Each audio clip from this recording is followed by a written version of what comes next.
अनेक भक्त नागरिकांच्या तपश्चर्येमुळे 500 वर्षांनी श्रीराम अयोध्येत परतले आहेत। राममूर्तीच्या प्राणप्रतिष्ठेचा सोहळा आज अतिशय सुंदरतेने साजरा करण्यात आला। याच शृंखलेत देवनगर व मनीषनगर येथे महाराष्ट्र नवनिर्माण सेनेचे राज्य उपाध्यक्ष तुषारदादा गिऱ्हे यांच्यासह असंख्य रामभक्तांनी श्रीराम प्राणप्रतिष्ठा उत्सव साजरा केला आहे।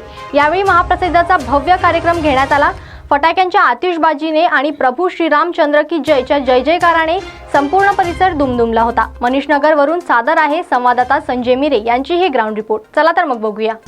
बोलो सियावर रामचंद्र की जय, पवन सुत हनुमान की जय जय श्रीरामच्या या ज्या घोषणाच्या दिसतात आहे, आज जो जयकारा होतो आहे हा मनीषनगरमध्ये होतो आहे आणि होणं स्वाभाविक आहे। ज्या पद्धतीनं आज प्रधानमंत्री नरेंद्र मोदी आणि बाकीच्या सर्व मान्यवरांच्या हस्ते अयोध्येला जी प्राणप्रतिष्ठा जी रामललांची करण्यात आली, त्याचा उत्सव आज संपूर्ण नागपुरात नव्हे, विदर्भात नव्हे, महाराष्ट्रात नव्हे, भारतात नव्हे तर विदेशात सुद्धा हा भव्य दिव्य असा हा कार्यक्रम आयोजित करण्यात आलेला आहे आणि सर्व राममय झालेले आहेत। या ठिकाणी आपण बघू शकतो की महाराष्ट्र नवनिर्माण सेनेचे तमाम पदाधिकारी कार्यकर्ते मोठ्या संख्येमध्ये या ठिकाणी उपस्थित आहे आणि जयकारा देताना सुद्धा ते दिसून राहिलेले आहे। जय जय श्रीराम, जय श्रीराम। आपण आता या ठिकाणी काही मान्यवर आहेत, त्यांच्याशी आपण बातचीत करू आणि त्यांना आपण विचारणार आहोत की यावेळेला दादा काय सांगाल ज्या पद्धतीने आज हा जो उत्सव मनवला जात आहे, काय माहिती देता? आज अयोध्येमध्ये श्रीरामांचा प्राणप्रतिष्ठेचा कार्यक्रम झाला, त्याच निमित्त पूर्ण देशभर हा कार्यक्रम होता आहे। सन्माननीय राजसाहेब ठाकरेंनी आम्हाला सूचना दिल्या होत्या की आपणही कारसेवकांनी ज्यांनी संघर्ष करून तो श्रीरामाची मूर्ती इथे बसली पाहिजे, याच्यासाठी जो संघर्ष केला त्यांना एक श्रद्धांजली म्हणून त्यांच्या संघर्षाची एक किंमत झाली पाहिजे म्हणून हा कार्यक्रम आम्ही मनसेतर्फे घेतो आहे आणि शहरभर आमचा हा कार्यक्रम राबवतो आहे आणि श्रीरामाचा जयघोषात आम्ही हा कार्यक्रम पार पाडतो आहे। जय जय श्रीराम। यावेळेला तुषार गिरे राज्य उपाध्यक्ष मनसे हे सुद्धा यावेळेला उपस्थित आहेत। तुषारदादा, ज्या पद्धतीने आज हे जे सर्व मोठ्या संख्येमध्ये सर्व मनसैनिक या ठिकाणी आलेले आहेत आणि पूर्ण शहरामध्ये मोठा उत्सव साजरा केला जातो आहे। 500 वर्षानंतरचा वनवास संपलेला असं म्हटलं जातं। तुम्ही परमेश्वराच्या चरणी काय साकडं घालता? 1992 डिसेंबर महिन्यात 6 डिसेंबरला अयोध्येला जो हे प्रकरण झालं होतं, त्या प्रकरणामध्ये जे कार्यसेवक आहे यांना तर पहिले मी श्रद्धांजली अर्पित करतो आणि आज हा दिवस आला, उत्साहाचा दिवस आहे। सगळं पूर्ण जगभर विदेशातसुद्धा दिवाळी साजरी करण्यात येत आहे।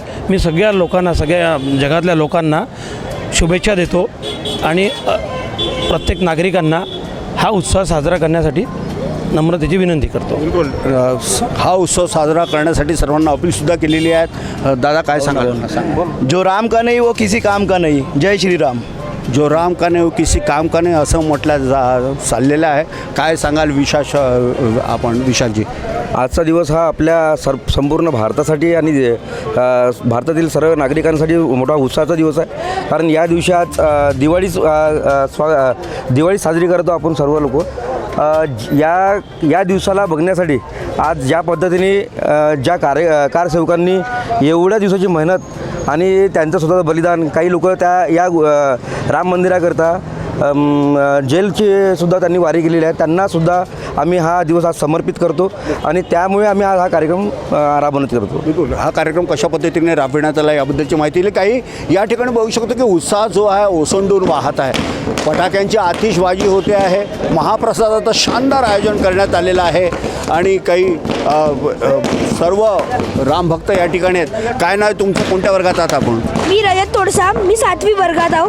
कसं वाटतं रजत आज मला खूप असं प्राऊड होत आहे की राम मंदिर झालं आहे, ते एशियाचं खूप लार्जेस्ट टेम्पल आहे, तर मला प्राऊड होत आहे त्याच्यावरती। बिलकुल, म्हणजे याला अभिमान वाटतो आहे, अभिमान वाटणं हे बरोबरच आहे। काय सांगाल? जय तुंबडाम, माझं नाव जय तुंबडाम आहे, मी 6वी कक्षात आहो। आणखी राम मंदिर बनलं त्यासाठी खूप खूप शुभेच्छा। एक छोटासा छान वेश म्हणजे नीट कपडे घालून आलेला आहे आणि एक छोटा कोणत्या वर्गात आहात तुम्ही? काय नाव तुमचं? माझं नाव अर्षित तोडसा, मी 3री वर्गात आहो। 3ऱ्या वर्गात आहे। काय आज या ठिकाणी काही तुम्ही घोषणा दिलेल्या आहे, जयघोष दिलेला आहे, कसं वाटतं? फटाक्यानं जाऊ मोठे मोठे फटाके सुद्धा या ठिकाणी फुटत आहे. तर आपण काही या ठिकाणी काय सांगाल? 500 वर्षापूर्वी जे मंदिराचं स्वप्न आपण पाहत होतो ते पूर्ण महाराष्ट्रात साकार झालं. आज प्राणप्रतिष्ठा झाली श्रीरामाची आणि पूर्ण नागपूर शहरातच नाही, महाराष्ट्रात नव्हे तर पूर्ण भारतात आणि पूर्ण देशातच हा उत्सव मोठ्या उत्साहाने साजरा होत आहे. एवढंच बोलून मी सगळ्या कार्यक्रमासाठी शुभेच्छा देतो. थोडं आपण इकडे बघू शकता की महाप्रसादाचं वाटप सुरू झालेलं आहे. असंख्य लोक या महाप्रसादाचा लाभ घेत आहे आणि अशा प्रकारे हा कार्यक्रम या ठिकाणी संपन्न झालेला आहे. आम्ही तुम्हाला वेळोवेळी शहरातील इतरही भागातील याबद्दलची इत्थंभूत माहिती आम्ही आपल्याला देत राहू. आपण नेहमी बघत राहा आपल्या सर्वांचा आवडतं न्यूज चॅनल कारा न्यूज नागपूर. आज मनीष नगरवरून याबद्दलची आम्ही सर्व माहिती आपल्याला दिलेली आहे. मनीष नगरवरून कॅमेरा पर्सन विलाससह संजय मिरे, कारा न्यूज नागपूर.